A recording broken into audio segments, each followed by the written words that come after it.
የሚባለው በሁለት ይከፈላል። አንዱ የዕድሜ ልክ ስለት ሲሆን ሌላው ደግሞ ጳውሎስ የተሳለው ስለት አይነት ነው።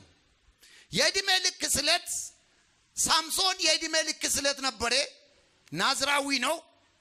በአዲስ ኪዳን ደግሞ የመጥምቁ ዮሐንስ የዕድሜ ልክ ስለት ነበር።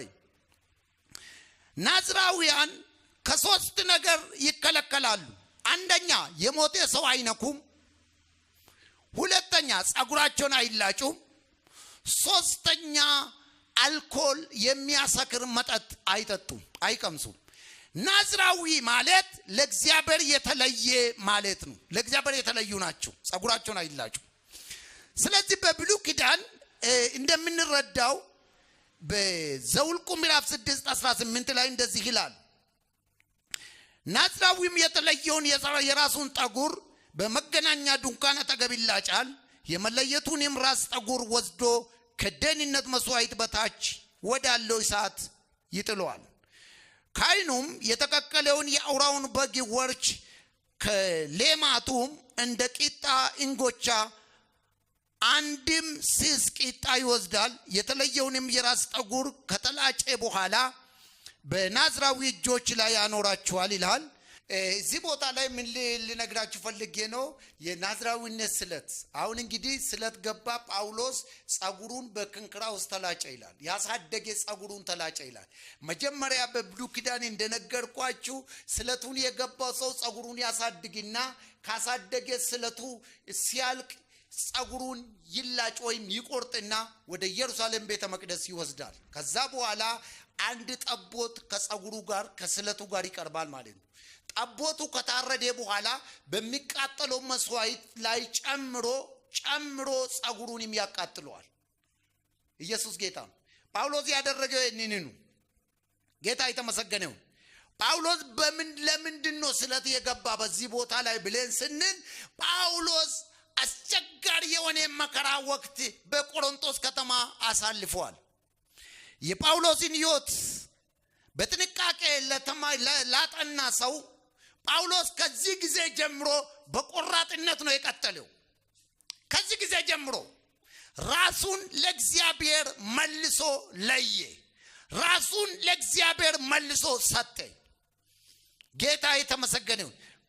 እንደዚህ ይላል፣ ስለትም ነበረበትና ራሱን በክንክራ ውስጥ ላጨ። ፕርስቅላና አቂላም ከእርሱ ጋር ነበሩ። ወደ ኤፌሶንም ደረሰ። እነዚያን ከዚያው ተዋቸው። ራሱ ግን ወደ ምኩራብ ገብቶ ከአይሁድ ጋር ይነጋገር ነበር። ጥቂት እንዲቀመጥላቸው ፈለጉ፣ እሱ ግን እምቢ አለ ይላል።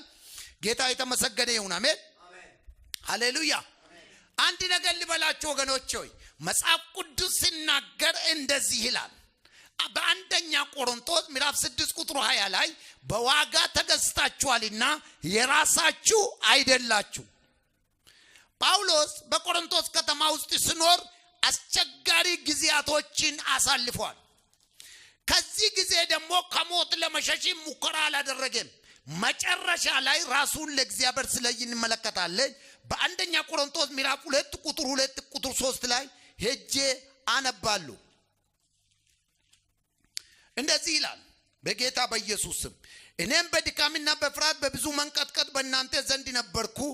እምነታችሁ በእግዚአብሔር ኃይል እንጂ በሰው ጥበብ እንዳይሆን ቃሌም ስብከቴን መንፈስና ኃይልን በመግለጥ ነበረ እንጂ በሚያባብል በጥበብ ቃል አልነበረም ይላል።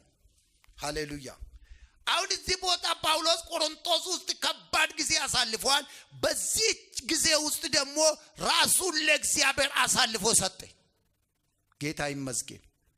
ከዛ ያሳደገው ጸጉሩን ደግሞ ወደ ኢየሩሳሌም ወስዶ በመሰዊያ ስፍራ ላይ ሲያቃጥል እንመለከታለን። እግዚአብሔር የተመሰገነው።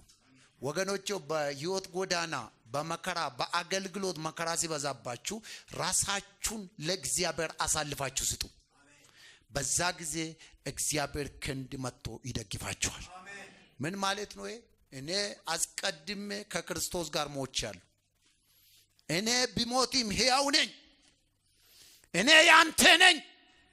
መጽሐፍ ቅዱስ ቅድም እንደነገርኳችሁ አንደኛ ቆሮንቶስ 6:20 ላይ በዋጋ ተገዝታችኋልና የራሳችሁ አይደላችሁ። ራሳችሁን ለእግዚአብሔር አሳልፋችሁ ስትሰጡ የእግዚአብሔር እጅ ደግፋችኋል። አሜን ሃሌሉያ።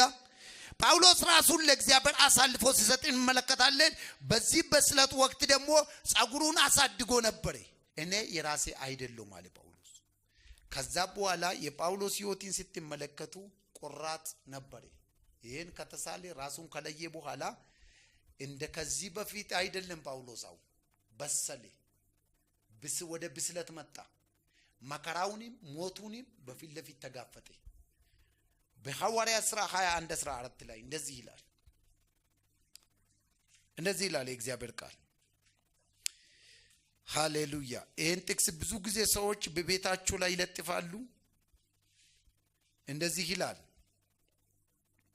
ጳውሎስ ግን መልሶ እያለቀሳችሁ ልቤን እየሰበራችሁ ምን ማድረጋችሁ ነው? እኔ ስለ ጌታ ስለ ኢየሱስ ስም በኢየሩሳሌም ለመሞት እንኳን ተሰናድቻለሁ እንጂ ለእስራት ብቻ አይደለም አለ። ምክርንም ልቀበለው እምቢ ባለ ጊዜ የጌታ ፍቃድ ይሁን ብለን ዝም አል። የጌታ ፍቃድ ይሁን ብለን ዝም አል። ለምን? በኢየሩሳሌም ይታሰራል ባለዚህ ቀበቶ ብሎ አጋቦስ ትንቢት ሲናገር፣ ጳውሎስ ግን ለመሞትም የተሰናዳው ሰው ነኝ፣ የእግዚአብሔር ፍቃድ ከሆነ አልሸሽም፣ እሱ ካላለ ግን አልሞትም፣ ስለዚህ ነው የጌታ ነኝ። አሜን። ወደ ኢየሩሳሌም ሲያመራ እንመለከታለን። በሶስተኛው ሚስዮናዊ ጉዞ ጨርሶ እንዳለውም ጳውሎስ በኢየሩሳሌም ላይ አልሸሸም፣ ታሰረ። በቂሳርያ 2 ዓመታት ታስሮ ወደ ሮም ተወሰደ። ጌታ የተመሰገነው። ቀጥሎ እንደዚህ ይላል። አሜን። ቀጥሎ እንደዚህ ይላል። ወደ ኤፌሶንም በደረሰ ጊዜ እነዚያን ከዛ ተዋቸው፣ ራሱን ግን ወደ ምኩራብ ገብቶ ከአይሁድ ጋር ይነጋገር ነበር ይላል። አሁን ወይ መሀል መንገድ ላይ በነበረበት ወቅት ስናይ በዚህ ካርታ ላይ ወደ ቢታንያ ወደ ኢሲያም እንዳይሄዱ መንፈስ ቅዱስ ከለከላቸው። ወደ ኤፌሶንም እንዳይሄድ ከልክሎ ነበር። አሁን ግን እግዚአብሔር ፈቀደ። ለምንድን ነው የፈቀደ? እግዚአብሔር ጊዜ ደርሶ ነበር። በኤፌሶን የሚገጥመውን ፈተና መከራ ለመጋፈጥ ጳውሎስ ዝግጁ ነው። አሁን በስለዋል። ለመጋፈጥ ጸንቶ ለመቆም ዝግጁ ነውና እግዚአብሔር ፈቅዷልና ወደ ኤፌሶን ከዚህ ከክንክራውስ ላይ ጸጉሩን ተላጨ። ከዛ በኋላ በመርከብ ወደ ኤፌሶን መጣ። ኤፌሶን ምዕራብ ቱርክ ላይ ትገኛለች፣ እስያ ውስጥ። እዚህ ጋር መጣና እንደ ልማዱ ፕሪስክላና አቂላም ወደ ኤፌሶን ከርሱ ጋር መጥቶ ነበር። አሁን ጢሞቴዎስና ሲላስ እዚህ ቆሮንቶስ ከተማ ላይ ነው የቀሩ፣ ቤተክርስቲያንን እያገለገሉ። እነሱን እዚህ ትቷቸው ወንድሞቹን ተሰናብቶ እነ ቆሮስጶስን እነ የእስጢፋኖስ ቤተሰቦችን ትቶ ወደ ኤፌሶን መጣ። ፕሪስክላና አቂላስ ከዚህ ድረስ ሸኙት። ጌታ ይመስገን። እንደዚህ ነው ብሎ ወደ ኤፌሶን በደረሰ ጊዜ እነዚያን ከዛ ተዋቸው፣ ራሱ ግን ወደ ምኩራብ ገብቶ ከአይሁድ ጋር ይነጋገር ነበር ይላል። እነርሱም ብዙ ጊዜ እንዲቀመጥላቸው ስለምኑት እሺ አላለም።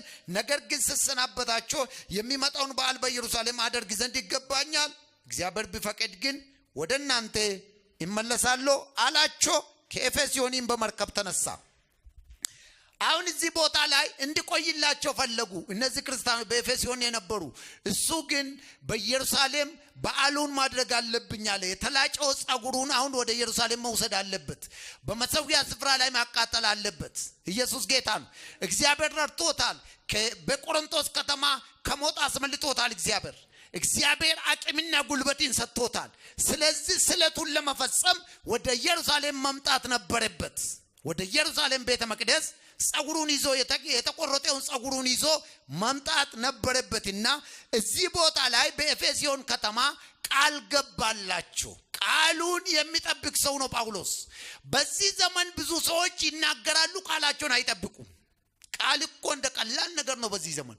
የድሮ አባቶች ግን ለቃላቸው ይሞታሉ። አንዴ ቃል ከገቡ ያንን ቃል ይጠብቃሉ። በዚህ እግዚአብሔር በኢየሱስ ስም ቃላችሁን የምትጠብቁ ታማኞች አድርጎ ያስነሳችሁ። አሜን። ቃሉን ይጠብቃል። ቃል ገባላቸው። ምን አለ? እግዚአብሔር ቢፈቅድ አለ። ምክንያቱም እዚህ ቦታ ቅድም ከልክሎ ነበር። እግዚአብሔር ነው ጳውሎስን የሚያዘው። ወደዚህ አትድ ካለ አይሄድ። እግዚአብሔር ቢፈቅድ በሉ እስኪ አሜን። የእግዚአብሔርን ፍቃድ አስቀድሙ። እግዚአብሔር ካልፈቀደ ወገኖች አታድርጉ። የእግዚአብሔርን ፍቃድ ጠይቁ። እግዚአብሔርን ስሙ፣ እንደፈለጋችሁ አትሄዱ። አሜን ሃሌሉያ። እግዚአብሔርን ፈቃድ ጠይቁ። እግዚአብሔር ቢፈቅዳል እሱ ከፈቀደልኝ እኔ የሱ ባሪያ ነኝ እሱ ወደሚያዘኝ ሄዳለሁ። ቢፈቅድ ግን ይመጣሉ፣ ቃል ይገባላችኋል። ከዛ በኋላ እንደዚህ ይላል በዓሉን በኢየሩሳሌም ለማክበር በዓለ ሐምሳን ለማክበር ይገባኛል አለ። እግዚአብሔር ቢፈቅድ ወደ እናንተ ይመለሳሉ አላቸው። ወደ ከኤፌሶንም በመርከብ ተነሳ ይላል። ጳውሎስ እንግዲህ ቃሉን ይጠብቃል። ሶስተኛ ላይ እንደዚህ ይላል ቁጥር 22 ላይ ወደ ቂሳርያ በደረሰ ጊዜ ወጥቶ ለቤተ ክርስቲያን ሰላምታ ከሰጠ በኋላ ወደ አንጾኪያ ወረደ። አሁን መጣ። ከዚህ ተነስቶ በመርከብ ተነሳ። ከኤፌሶን ተነሳና ቂሳርያ የሮም ወደብ ያለበት ስፍራ ነው። ቆላማ አካባቢ ላይ ትገኛለች። ቂሳርያ ቀርኔሊዮስ ጌታን የተቀበለበት ቦታ ነው። ጴጥሮስ በሐዋርያት ሥራ ምዕራፍ 10 ቁጥር 1 ላይ በቀርኔሊዮስ ቤት ወንጌል የሰበከበት ቦታ ነው ቂሳርያ። ይህ ብቻ ሳይሆን ወንጌላዊ ፊልጵስዩስም በዚህ ቦታ ላይ ይኖራል። ቂሳርያ የሱ መኖሪያ ነች። እዚህ ቦታ ላይ ይኖራል። ቂሳርያ ቆላማ አካባቢ ላይ ትገኛለች። የሮም ወደብ እዚህ ጋር አለ። ቂሳርያ ላይ ወረደ፣ ከመርከብ ወረደ። ከመርከብ ከወረደ በኋላ አንድ የሚነግራችሁ ነገር አለ። ለቤተ ክርስቲያን ወደ ቂሳርያ በደረሰ ጊዜ ይላል ወጥቶ ለቤተ ክርስቲያን ሰላምታ ከሰጠ በኋላ ወደ አንጾኪያ ወረደ ይላል። አሁን እዚህ ጋር ልብ ይበሉ። ወጥቶ የሚለው ላልሰለጠነ ተመልካች ወጥቶ ለቤተ ክርስቲያን ብቻ ሰላምታ ያቀረበ ሊመስለው ይችላል። ነገር ግን እንደዚህ አይደለም። ጳውሎስ ስለቱን እዚህ ኢየሩሳሌም ላይ መጥቶ ፈጽመዋል። በአዲስ ኪዳን ወጣ የሚለውን ቃል ስታነቡ ወደ ኢየሩሳሌም መሄዱን ያመለክታል። ብዙ ጊዜ ወጣ የሚለው ቃል በአዲስ ኪዳን ላይ ስታነቡ ወደ ኢየሩሳሌም መሄዱን ያመለክታል። ስለዚህ ጳውሎስ ወደዚህ መጣና በኢየሩሳሌም በእስራኤል ዋና ከተማ በኢየሩሳሌም ቤተ መቅደስ ስለቱን ከፈጸመ በኋላ ጸጉሩን በመሰዊያ ስፍራ ላይ ካቃጠለ በኋላ እግዚአብሔርን አመስግኖ በዓሉን አሳልፎ ወዴት ነው የመጣ? ወደ አንጾኪያ የሶሪያ ዋና ከተማ ነች። በሶሪያ ውስጥ የምትገኝ ከተማ ወደ አንጾኪያ መጣ። ወደ አንጾኪያ ለምንድን ነው የመጣ? ለዚች ቤተ ክርስቲያን እናት ቤተ ክርስቲያን ነችና እነዚህ ለሚስዮን አገልግሎት ጳውሎስን ለይታ የላከችው በርናባስንም ስላስንም ለይታ የላከችው ቤተ ክርስቲያን አንጾኪያ ነች። አንጾኪያ ላይ መጣና ሪፖርት አቀረበ። ሁለተኛ ሚስዮናዊ ጉዞ እዚህ ላይ አለቀ። ጌታ በኢየሱስ ስም ያስጀመራችሁትን ነገር ሁሉ በድል ያስጨርሳችኋል።